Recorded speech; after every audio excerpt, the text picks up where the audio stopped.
Very good. It's 1 o'clock, so we will thank everybody for coming, and we will begin the agenda for the Fargo Tax-Exempt Review Committee. Agenda item number 1 is to approve Tax-Exempt Review Committee meeting minutes of 4/27/21. If you've had a chance to review them ahead of time, otherwise, any changes or corrections, we will accept a motion. Mr. Chairman, I make a motion to accept the meeting minutes of the April 27, 2021 meeting. We have a motion. Do we have a second? Second. Motion and a second. Any further comments? All those in favor say aye. Aye. Opposed, same sign. Motion carries. Number 2, application for a new industry expansion for Standard Industries. Jim. Thank you. This application is for Standard Industries. They currently have a location on 14th Avenue North and 42nd Street. If you look at the map up there, it's the one on the right, relatively small site. They're acquiring a relatively large site to the on the far left side of that map. That particular site would actually meet not only these needs, but they could also eventually triple their size if the business continues to grow. They currently have 38 employees. They anticipate with this expansion over the next 5 years, they'll go up to 80 employees. The wages are all over $20 an hour, with almost half of them over $28 an hour. Again, they're in 37,000 square feet now. The new building would be 120,000 square feet.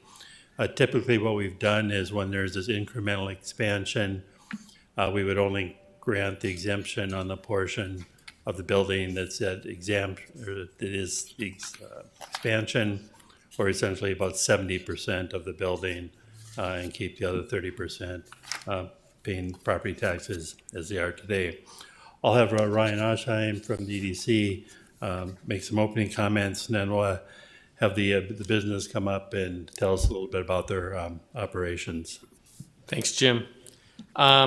So this is, another, I think, example of a strong company that's looking at their future growth and their growth strategy. This is something they've been contemplating for a few years. They're at a point in their business development where they're making calculations on what business do they want to take on and what business opportunities do they want to pass on. And so to the point where there's products that are of larger size, large tanks that they're actually having to store and work on outside, which, as you can imagine, in certain months of the year, that makes work more difficult and treacherous. So they're at a point now where this is kind of the charting the course of their future, and so in doing that, we brought forth to them some options on how to look at their future growth and expansion. And we're excited about this project. We're excited about the kind of economic diversification that this company is in the process of doing. So they're really been focused on ag equipment and machinery. They're diversifying into some other product lines. And so I think Mike can probably come up and talk to you a bit more about that at the project and a little bit of history on the company as well. Can I ask you a question real quick while he's coming up? Sure. Come on up. So it's a primary sector. Can you talk a little bit about that? And obviously it's mostly ag-related manufacturing? Correct. Yeah. So really core manufacturing company. Raw materials come in, they produce a more complex system that, and I think, Mike, you were telling me this the other day, originally when they started out, 5% of their business was outside of the local market. Currently, they're more like 95% of their current business is being generated from outside of this market, which obviously makes them kind of the core definition of primary sector, and also the type of company that, as you develop a larger marketplace and customers in other parts of the country and the world, you have opportunities to locate closer to those markets. You have opportunities to locate closer to suppliers. And so that's often when we kind of start looking at, growth within our local economy. A lot of that's going to happen from companies that are already here. And so this is kind of, I guess, economic development 101 right here. Thank you. Good afternoon. My name is Mike Lapine, the owner of Standard Industries. And currently our company's been around we've been in that location, I believe, since about 77. and it's been added on over the years, started with a few employees, 2 or 3 employees, and we've had some great growth. Currently, right now, we're up until 16, we're about 80% egg manufacturing equipment, and we have diversified since 2016. We're doing a lot of industrial type work. Mining equipment is really taken off for us. There's really no mining in our area, but stuff gets shipped out all over the country now. We're doing just a lot of diversified type things. We specialize in stainless steel, so we've been doing a lot of manufacturing for Cargill. We just recently completed a flour plant in Tampa, Florida, and they've kind of been. We started that about 3 years ago. We did a bunch of big, large flour bins for the state mill in Grand Forks, North Dakota, and then that company that did that work, they ended up doing work for Cargill in Chicago, and then they had us build all the specialty stainless steel equipment for that. Now we just recently completed one in Tampa, Florida. So they're really impressed with the kind of quality and craftsmanship and efficiencies that we can bring out of Fargo here. That's great. Thank you very much. Are there any questions? Jim, are there any things about the numbers specifically that you want to point out? I think the most important score is how many jobs you can have over the first 3 years, because the first year probably is generally a little bit slower to start up as you move into. As you can see from the scoring, that score is above what's required.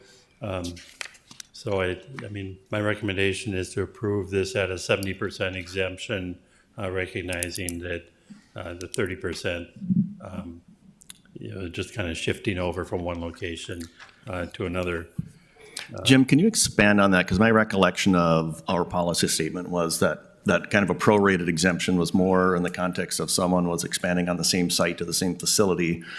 And here we've got one 1.5 miles apart, but we're still considering it the same. Just correct my recollection of that policy statement.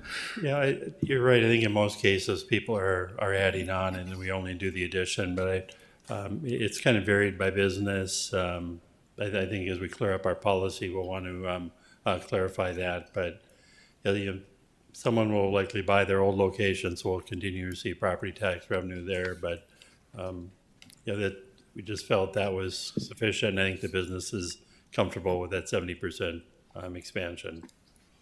And I'm doing 70% based on the square footage, assuming that the value of the building is the same. They'll also be paying property taxes on the land.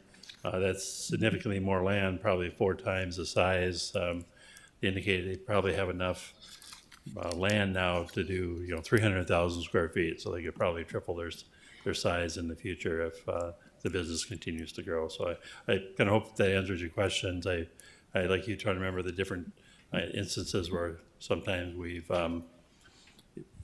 tried to tie it to the existing, and sometimes we haven't. Often it depends on the size of the capital involved. Mayor Mahoney. Jim, I'm with Jim as well on the policy issue, because to me, they're going to keep their present site, Mike, right? You're going to be continuing working at the present. No. You're going to shut that down while you build?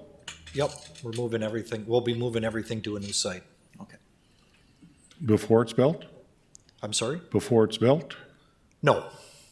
No, but I know you're going to move over, but my comment is you're going to be manufacturing in your site while you build for 2 years, paying taxes, paying everything else yes, on the old correct. site. Yeah.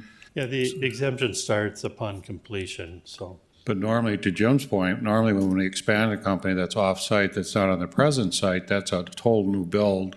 Especially if they're vacating and selling the former facility and building a new one, I think it's worth drilling down on here a little bit. So To me, it'd almost be the 100% versus 70%. That's just policy question from the committee, so. Yeah, I think it's been done both ways. I just want to point that out, that that's been a consideration in the past. So. Mr. Grubb.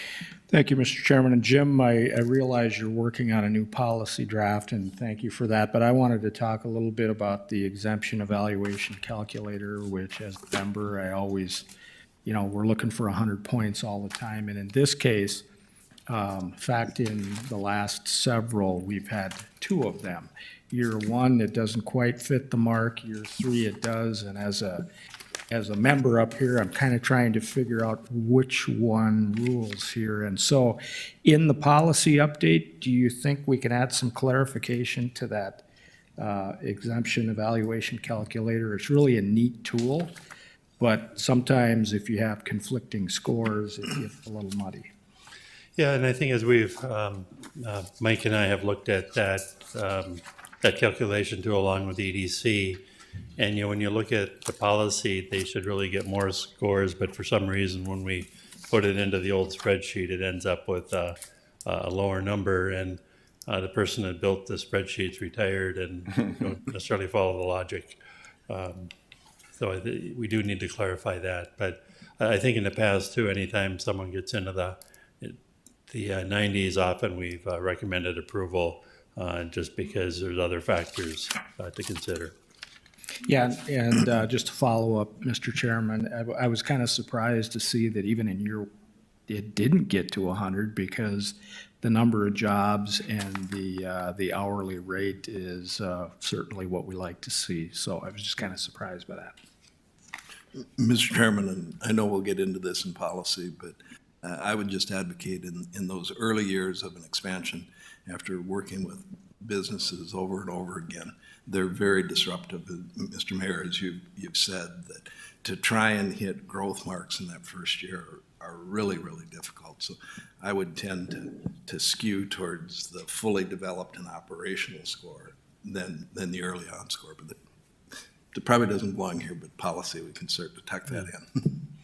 Yeah, for instance, our application just asks for the hourly wages for the first year jobs. So really, the long-term ones are probably a more important factor.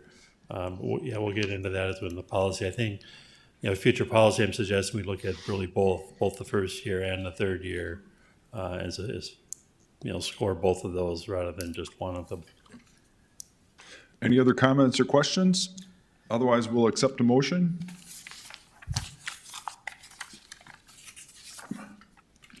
I'll make a motion to approve the 5-year 100% exemption on the entire value of the new property. Second? Motion and a second. Any further discussion? All those in favor say aye.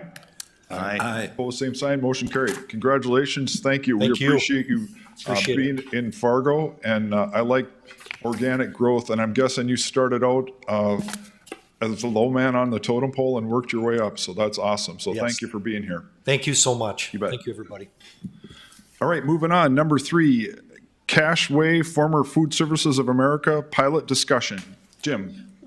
This is probably more of an informational item, but within the pilot law, if there's an ownership change, that application, or they need to reapply, and then you'd be considered by you. I asked Mike to put this on the agenda. We haven't had a chance to reach out to the company yet, but just more of an FYI that this company's ownership has changed. It was acquired by another company, and so we'll be contacting them to reapply. It was a 10-year pilot. I think we're in year 5 of 100% exemption, and we'll move into 5 years of 50%. So just wanted to point out that I've worked with Eric Johnson, and anytime there's an ownership change, the law is pretty clear. We need to actually bring these back and at least have city reconsideration of the exemption. So this is not a new project, you're saying?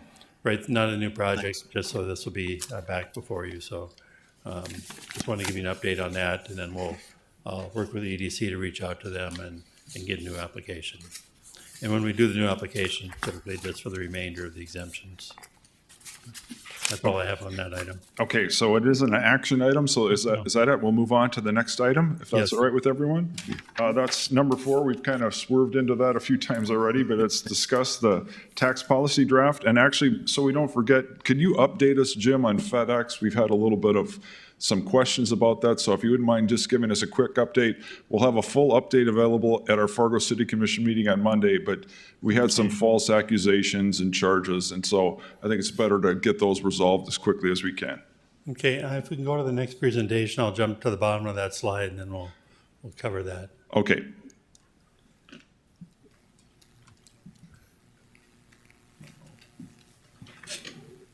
Ryan, can you help us out with that? Let me,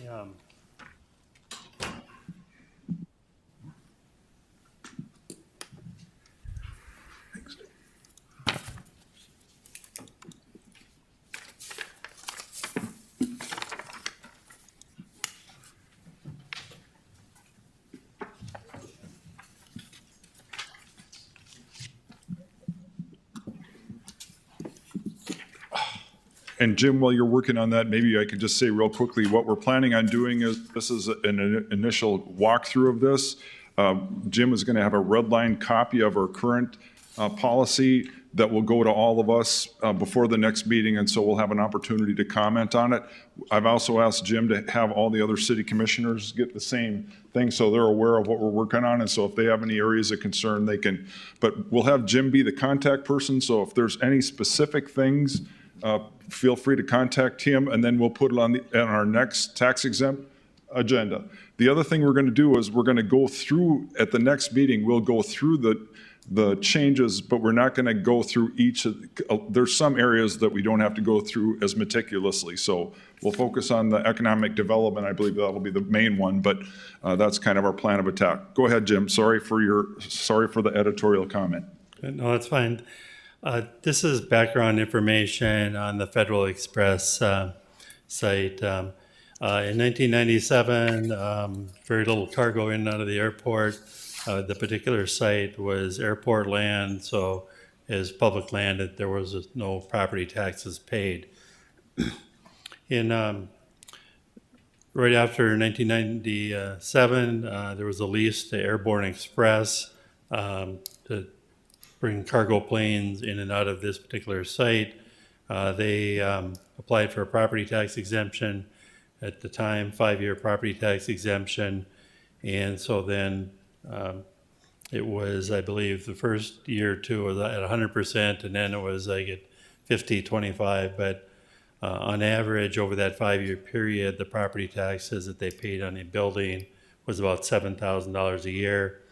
In addition, they paid about $1,000 a year in taxes on the land. Anytime like government land is leased to someone, then that land becomes taxable for the leasehold interest. And so, and that is the type of property tax that cannot be exempted. So went from no property taxes to about $7,000, or excuse me, about $8,000 a year average over that first 5 years they were in operation. The next 12 years, Airborne Express paid full property taxes on the one building that they had and the land at approximately $15,000 a year. Federal Express took over operation of that site by 2017. I think there was a little more land that was added, and so there were, to the lease, there was about $5,000 a year in property taxes that were paid for the first 5 years. We're in the last year of the buildings being exempt. So about $5,000 a year in property taxes. You know, when Federal Express was considering moving to Fargo, you know, they checked out a lot of things, and one of the things they looked at was our tax exempt policy. I was contacted about, you know, several months before they announced their decision and about what they may qualify for. And so, you know, that went into their consideration that we would probably review this as a primary sector company, and typically probably the best property tax exemption they would get would be 100% for 5 years and 50% for 5 years. I think they applied for a full 100% exemption for 10 years, but the city only approved that 5 and 5, so they didn't approve everything that was requested, and they did decide to come here. So after this first 5 years, now they'll pay 50% of the property taxes, or a certain payment in lieu of taxes, which is fixed at $43,980 a year, plus whatever the land tax is, which would be about $5,000 a year. In 2027, then that property tax exemption would end, and the property taxes on the buildings that they have and the land would be approximately $93,000 a year based on today's value. If the value goes up or the mill levy changes, that would be slightly different. The The airport actually gets some significant revenue from the Federal Express operation also. It's certainly a benefit to our community. The airport receives $43,000 a year in an annual land lease. FedEx doesn't own the land, they just lease it from the airport, so they're paying that.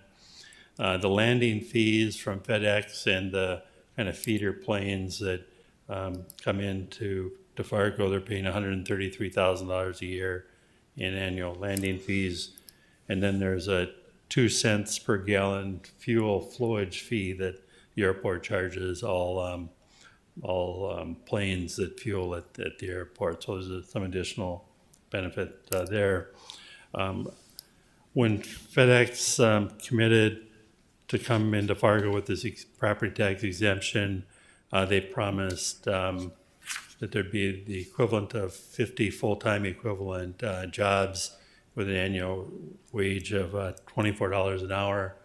I don't have it in writing yet, but I spoke to FedEx approximately an hour ago, and their wage is now averaging $26 an hour above that, and there's somewhere, I think, between 70 and 80 full-time equivalent jobs just at the airport, not including off-site sorting, delivery, that type of thing. So again, the Commissioner of Epcor and the mayor asked for an update on this, so I'll be happy to answer any other questions in particular. So Jim, just to summarize this a little bit, am I correct in seeing that the revenue that the airport is receiving is around $200,000 a year, landing fees, lease fees, gas fees? And starting next year, the city is getting about $50,000 in property taxes. Correct. And that will double in another 5 years. So. The property tax would go to all the taxing jurisdictions. Correct, thank you, yeah. So that's it's $250,000 in taxes and fees they're paying. The other thing, Jim, is there is another company that's next to them, isn't there, that helps service them? Yeah, that does. There's another company that's, is it Corporate Air?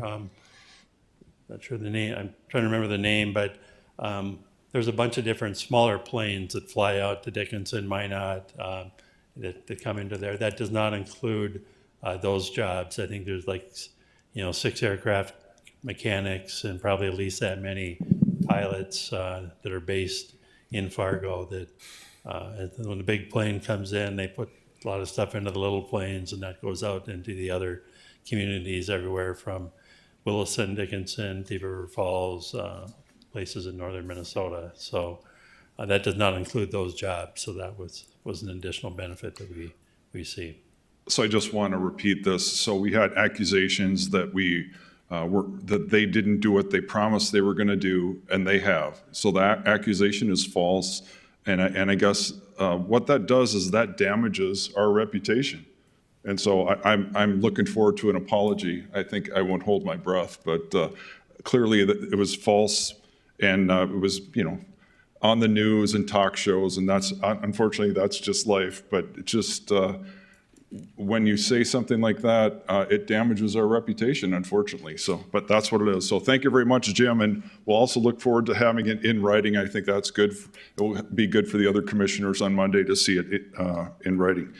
And now we will go back. I apologize for jumping out of order, but yeah, go ahead, John. I'm sorry. One last comment there is that the development that took place with Federal Express on the airport, there's always the argument that if we wouldn't have participated, they would have done it anyway. This was a competitive project that the city had to become a partner in. And I can almost guarantee you, if FedEx had not done this, that would still be sitting there undeveloped with the very minimal tax coming from it. So that's where we have to step up and be willing to partner with these companies. And John, they would have been 90 miles north of us at another town. Any other comments? Otherwise, Jim, go ahead and we'll kind of work our way through the policy. Thank you. As we've looked at the older tax exempt policies, sometimes we were focused on, we did TIF, then we did pilot, and we did these others. And so, but really there's sort of a list of 7 or 8 things that we were trying to accomplish with these tax exempt policies. And so I view this as a series of 7 policies. And as Commissioner Pepcorn says, maybe we want to go through a few of them at a time. Whether we finish them all at one meeting or it takes more that's fine. But what I've done is put together some recommendations, some thoughts based on things we've talked about at previous meetings, as well as I think things that would make the system more effective. The first is the new housing construction. This is something that we've had for quite some time. We talked about this at the last meeting. We're not looking at any changes. There were none, suggested by this committee. What that does is it provides a $150,000 property tax exemption for the first 2 years on new residential homes. This can be important both in core neighborhoods where someone is rebuilding a home on a lot where one had to be demolished, as well as in new subdivisions. So, Question, Jim, as I recall, do we have some kind of sliding scale on this as well for a higher valued home? It would ratchet down. not at this time. We used to. We had that in the past. At one point, if you're building a $500,000 home, you may not receive any Right. exemption, and if you were, building a $300,000 home, you might Get half get or the something. half. Right, okay. So I Mr. don't- Chairman, Jim, how long has it been at 150,000? I believe just about 4 years. It was at 75,000, and I believe maybe it's even 2006 or 2008 that it was changed. At the last legislative session, there was a proposal to increase it again, but that failed. Okay. I will say the one thing that's changed is the value of a starting home now is obviously a lot higher than it used to be. So that's, and the home builders are represented here, but that's a concern that down the road, the average cost of a new house, unfortunately, is a lot higher than it used to be. Absolutely. Mr. Chairman, the other thing the committee members need to be aware of, this is about $87 million worth of property taxes that we do, and we have been doing it for a long time, and it has been competitive in the market. I think you know that, but John, it did go 75 to 150. The other thing, Jim, just for the committee members to know is Commissioner Strand's in the room, and Commissioner Preston has also given recommendations to Jim to have that will be talked about today, and we're hoping to present a draft to the commission so they can see the suggested changes. So it would be hoped out of this committee would come, yes, no, we agree or don't agree, and then we'd forward it to the committee or commission for recommendations. I think Commissioner Preston had wanted us to at least have a new policy before she would go ahead with any new policies or new pilots. So that's why there's a little bit of a rush, David. Want to kind of go slow at this, but it appears we're getting pushed a little bit to get our new policy done. But I will say, we have a policy in place right now. And so we're talking about making some changes, but we do have an existing policy. And the other thing is, I think we should encourage the other commissioners to contact us ahead of time, and so we can incorporate any changes they wish, so we can discuss it here. That would be, if possible, we'd prefer that. All right, Jim, sorry about that. Sorry to interrupt. Go ahead. Just one other point, I think of the, I think the average exemption is less than the actual amount that the new house pays. And so if you look at, the total number of what's exempt, there's another number that's even larger than that where people are paying property taxes right away. So you're not waiting the full 2 years to get, some property taxes from the buildings. Secondly, this is one we discussed in great detail at the last meeting, is for all projects to qualify for the 5-year remodeling exemption. In the past, the buildings that are 25 to 40 years old only received the 3-year exemption. This recommended new policy would cover all buildings, even those 25 years old would qualify for the 5-year exemption. Also, commercial buildings outside of the downtown previously did not qualify for an addition, an exemption. And so this proposes to change that they'd qualify if they put on an addition to their building a 5-year property tax exemption. The only exception would be if they were, putting 80,000 square feet on 20,000, then that would come back to the committee to see if you felt that was appropriate. So if they're going over 100% of their value, then it would come to this committee for a review. So, any thoughts on this one? Sorry to interrupt, but I do have to get running here to another meeting, so I just wanted to excuse myself and make sure you didn't think I was storming out of here mad or anything. I did interrupt. Thanks. Thanks, Jim. This is probably an area where we'll take this committee spends a lot of time and we'll take a closer look, but what you'll see in the draft is there'll be a greater emphasis placed on primary sector businesses. We'll want everyone to apply for that primary sector designation from the state of North Dakota. Our local definition is just more the metro area, so someone might not qualify for the state one, but if we feel most of their product goes outside our region, we might want to still consider that primary sector to Fargo, and so we'll make that distinction. Again, the greater emphasis would be placed on pay and benefits for the first 3 years rather than just focusing on that first year. We'll continue to give consideration to the reputation of the company. I know, that was a question, and that's always been in our policy that we're going to look at the reputation and the reliability of the company when we make these kind of decisions. We would add to the scoring system a review of the experience rating regarding workers' safety. Everybody that has a workers' comp account has some sort of experience rating, and we'll take that into consideration as we score and consider applications. It will more clearly define when a company is eligible, to apply. If someone's already signed a lease, if someone's already started construction, they wouldn't be eligible then, and I don't think that's clear in the policy right now. When we've been visiting with people, we always tell them don't sign a lease or make your lease contingent on the exemption if it's key to your survival or you're going ahead. Secondly, that scoring, I'm still under review with Ryan and Joe Reso on how we want to kind of score these, how many points for this and that, and so we'll have some thoughts on other categories such as the workers' safety, greater focus on jobs in 3 years, and a couple other things. So, also we plan to work with the Greater Fargo-Moorhead EDC and internally on sort of that performance review. Businesses are to sign these business incentive agreements, and so we'll come up with some specific policies on how we follow up and when they do reporting and for how long. Maybe just throw it out for discussion is, do we want to have them report for the entire term of the incentive, or should they stop after they create the jobs? Is there any thoughts on that? I know the assessor always checks to make sure they're still there and operating as they provide the exemption each year, but we don't necessarily go count the jobs, or just want to get your thoughts on that.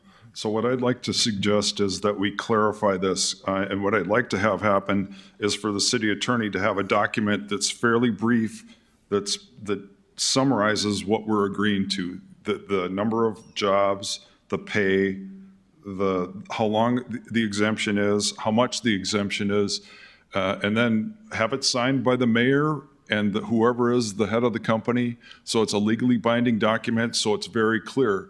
And so the other thing I'd like to have on that is then each year at the anniversary date of when that goes into effect, that they have to report to us, to our city auditor, are they following through? So then we don't have to add, it isn't Jim's job or our job, it's the city auditor. Then if something happens, when we have a citywide audit, they can randomly select these to make sure that they are abiding by their agreement. So I think this is something I think we can improve.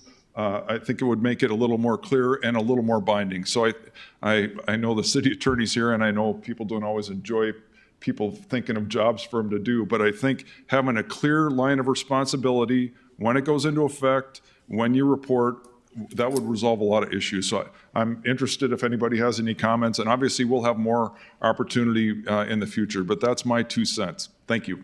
Any other comments or questions? Dave, does that include a possibility of a clawback? Some of the commissioners have wondered if they didn't perform to what they were said, what would we do? Absolutely. That has to be included in this document because there seems to be some confusion. And to me, if they don't abide by what they say they're going to do, then first of all, that ends the agreement, and then they start paying taxes at 100%. And also, then we would review what exactly, how did they fall short, and how much should we get back? So I think if you have that all in one document, that gives us a little more strength too, because I think right now we have to work with the EDC, but I think number one, we have to make sure we are looking out for ourselves. So that's just my 2 cents. Yeah. And there's other people that are a lot smarter than me that can make suggestions. This is just my first attempt at it. Jim? Our current policy is if they're not meeting the jobs goal, that they would come back to you and you would say, well, do we, has the market changed? We need to give them a little more time, or, is this something where they're going to move out and put the building up for sale? Maybe we don't Yeah, but continue. the see, exemption. this is all too vague. Yeah. I want it to be in the document signed, and so we don't have this discussion, because once you get attorneys, no offense, involved, then things get a little confusing. If you have this written into the contract, which is what it will be, then there should be very clear definitions. And so I do think that's why this is an opportunity to improve and clarify things. So that's my suggestion. Any other comments? Sorry, I'm sorry to interrupt you, Jim. Go ahead. I was just giving Eric a copy of the current business incentive agreement, and so I don't forget to not give it to him later. All right, go ahead. Go ahead, Bruce.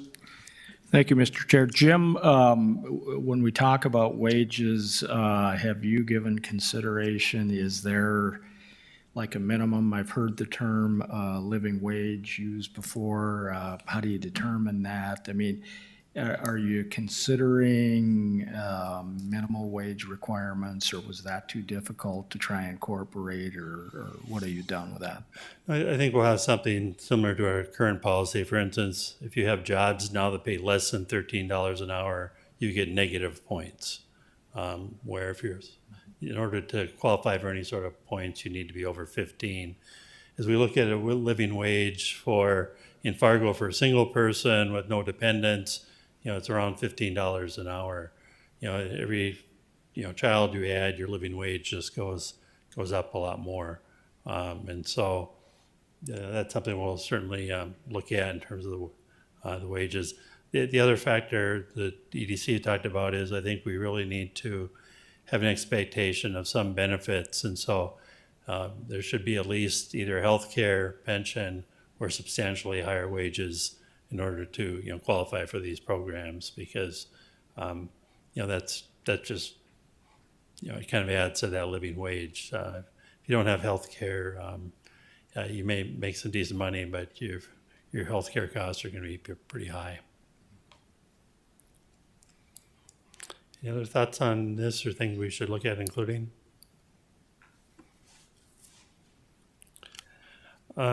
Secondly, we really need to work on, I think, a policy for core neighborhood housing.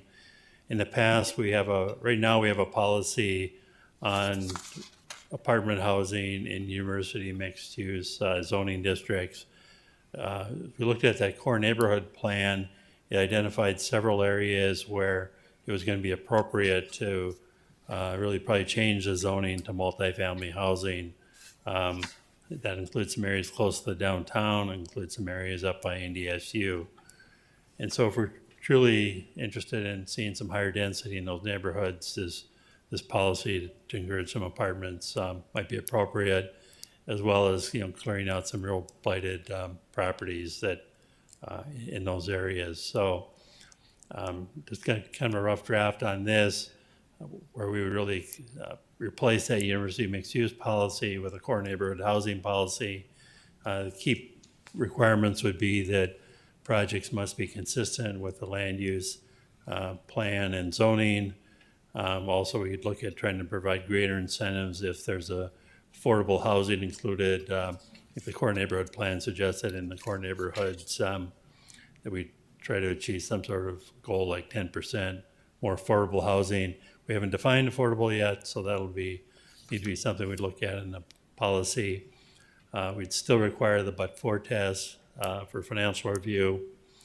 The core neighborhood work is something we might want to work with the Community Development Committee too, to get their thoughts on this policy. They'll be probably active in implementing this plan. So again, probably work a little bit closer with planning on how we set up some policies for really redevelopment of some of the single family housing or the lower density housing close to downtown that's in poor condition or stuff near NDSU that's in poor condition into a higher quality housing for the neighborhood and the area. So, thoughts on this one? Fifth, brownfield development. This applies more for developer requests for tax increment financing, that we'd limit those to something that has brownfield conditions. I mean, our city commission and this committee recently hesitated at trying to do something in a sort of more of a greenfield or an Anderson field type thing, whether or not that really was appropriate for a brownfield redevelopment. So yeah, as I've looked at this policy, I think what there does seem to be support for is redevelopment of brownfields such as the Drecker expansion. We'd continue to require the but-for test, continue to use a TIF note or special assessments for financing, and limit the term to 15 years. Any thoughts on this one? Mr. Chairman, just comment there, Jim, that's sort of the original use of urban renewal Yeah. and really the basis for a lot of this. So, and it's been successful.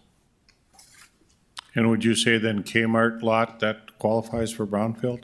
Yeah, because of the extraordinary cost of clearing out all the asbestos in that building. It's what we're seeing on that one is it's, you know, the reason you haven't seen the plan yet is it's really hard to make it feasible even with TIF because of the all the asbestos floor tile and other stuff that make that site easy to develop. You think it's easy to develop, then you get into the details and you find it's not so easy.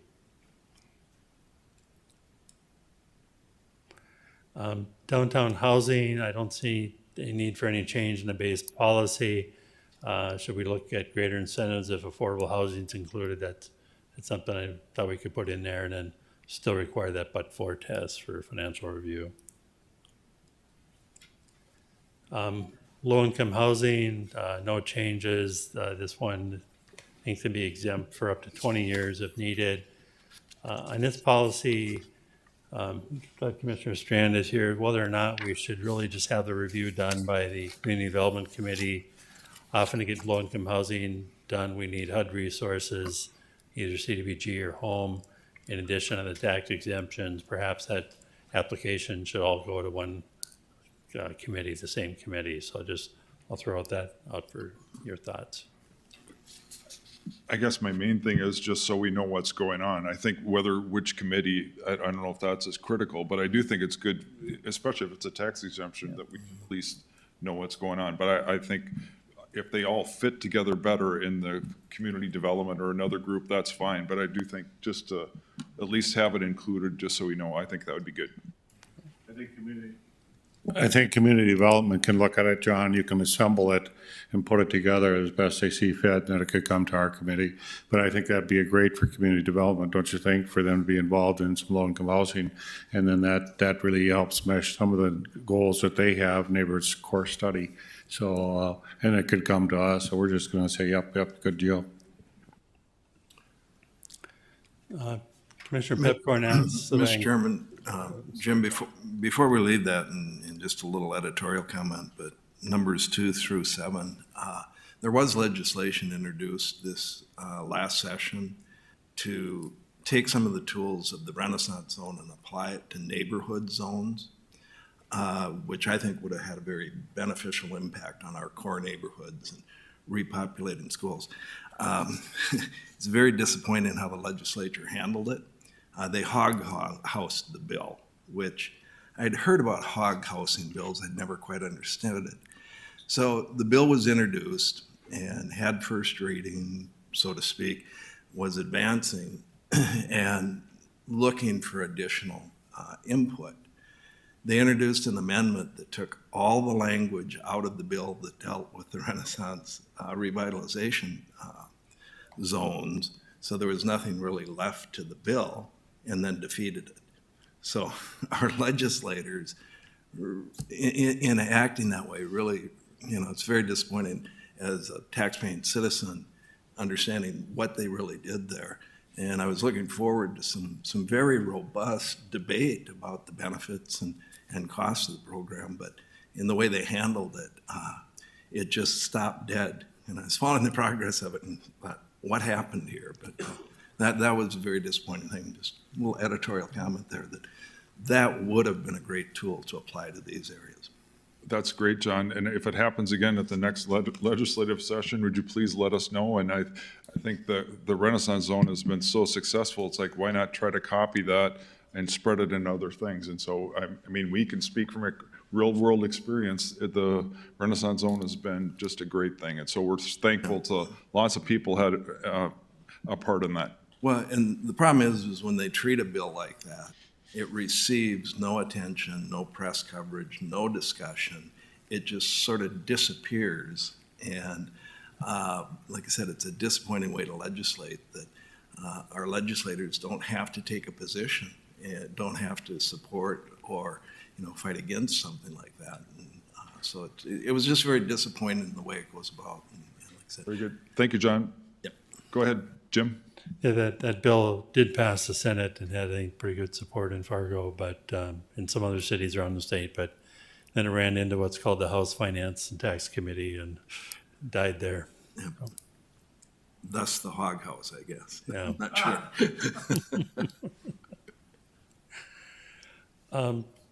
Commissioner Pepcorn asked that I include this slide from some previous presentations. And most of these are brownfield type TIFs, and you can see sort of that base value of all these dozen or so projects or areas was about 9 million before. The increase in value was over 383 million. So the total value of these areas is now 392. These are all, as you can see, that have closed since 2007. If these hadn't closed out, the mayor would be looking for another mill or two in his budget. So certainly have a positive impact on property tax revenue as well as the others. If you don't mind, Jim, I'd like you to keep this and put it in every meeting that we have, because this is very important, because we have some people that continuously throw rocks at us. And to me, the bottom line of this, obviously it's phenomenal performance, but the end of the day is this tax money goes to the general fund. If this money wasn't here, our property taxes would be much higher than they are right now. That's the bottom line. So unfortunately, we have to repeat things a lot of times, but to me, this sums it up so well in one slide in our performance. And it's like, Mayor, you and I should go, and actually John Cosgrove too, we should, you hear all these well-paid financiers, hey man, we got pretty good return on our investment here. And so I think it's something to be proud of. And unfortunately, I think we have to keep telling this story, even though we know it, we have to keep telling it, because once again, if it wasn't for these economic development plans, our general fund, this tax money goes to the general fund, and if that money wasn't there, our property taxes would be much higher. That's the bottom line. So thank you for doing that, Jim. And I apologize, but you're going to be seeing this slide. It's kind of like at the Fargo Dome. I always like to have the fund report on how well things are doing, because I like good news, and so that's my thing. All right, thanks. Go ahead, Jim. The other example that Commissioner Pepcorn said, give me an example of how a TIF works. And so I thought this is kind of a high visibility one.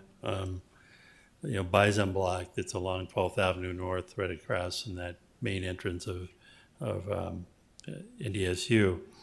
When you go back to 2006, the property values of those 6 houses was about $540,000. The total taxes paid based on today's mill levy would have been about $7,500. In addition, our inspections department was spending quite a bit of time, because these houses were all rentals. They weren't in very good shape. So you end up spending a lot of staff time trying to get these landlords to even have some decent housing. It was also sort of a poor front entrance to NDSU. Certainly one of the main entrances to NDSU was to see these 6 beat up houses right across the street. Everybody parked in the lawn, and so if you parked in T-Lot and you're going to an event on campus, it's what you had to walk past.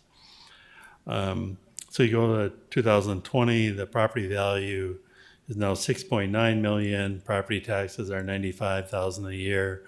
Over the next 3 years, we'll pay off the TIF costs on this, and so then that money will go to the general fund. But certainly financially, it's positive. But I think just from aesthetics and services available at NDSU, now they have and go to Herd and Horns and get a really good burger. For the students, it's nice to have some of these services real close to campus, as well as some housing right across the street. So again, this is an example of how I think a brownfield type TIF worked well to clear out some old houses and bring in some higher quality housing. And as we look around some of these core neighborhoods close to the downtown or close to NDSU, it might be an opportunity to repeat this and again clear out the things that are the nuisances in the community and bring back new investment. So that's what I had today on the policy. I'll email you out kind of a red line. One of the things I also did was I tried to take out a lot of the process and administrative stuff from the policy to try to shorten it up, focus more on what we're trying to accomplish. The whole process thing can be kind of covered in more in an application and other things for both the brownfield and the core neighborhood housing. So it took out a lot. It's not that it's not required anymore. It's just that we'll probably move it more to an application file or application setup. So any other questions? Any other comments or questions? Otherwise, it's 1:52. We had kind of a long meeting, but we had lots of good discussion. Thank you, everybody, for coming, and we are adjourned.